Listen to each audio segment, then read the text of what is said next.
ഞാനിപ്പോ നിൽക്കുന്നത് എന്റെ പാളയംകോടൻ വാഴയുടെ അരിയിലാണ്. അപ്പൊ കണ്ട പഴം വിളവെടുക്കാനായിട്ടുണ്ട്. കുറേ പഴങ്ങൾ പഴുത്തെടുക്കണേന്ന് കണ്ട.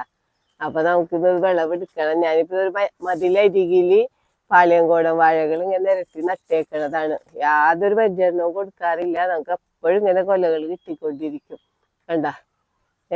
അപ്പൊ നമുക്ക് വീട്ടിലേക്ക് നമ്മ പഴങ്ങൾ ഒന്നും തന്നെ മേടിക്കാറില്ല. നമ്മുടെ ഒരു കൊലക തീരുമ്പോ ഒരു കൊലയായിട്ട് നമുക്ക് പലതരം വാഴകൾ നമ്മളിവിടെ വച്ചിട്ടുണ്ട്. ഇതേപോലെ നമുക്ക് കൊലകൾ ഇങ്ങനെ കിട്ടിക്കൊണ്ടിരിക്കും. അപ്പൊ നമുക്കിതൊന്ന് വിളവെടുക്കാം കണ്ട.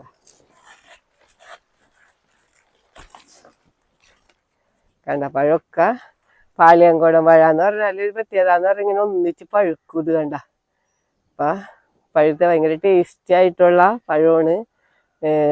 നമുക്കപ്പോൾ ഇതേപോലെ പാളയംകോടൻ വാഴയൊക്കെ നടണമെങ്കിൽ നമുക്ക് ഒട്ടും പരിചരണം കൊടുക്കുകയും വേണ്ട. നമുക്ക് ഇങ്ങനെ എപ്പോഴും കൊലകൾ കിട്ടുകയും ചെയ്യും. പിന്നെ വാഴപ്പിണ്ടിയും വാഴക്കൂമ്പൊക്കെ ഏറ്റവും നല്ലതാണല്ലോ.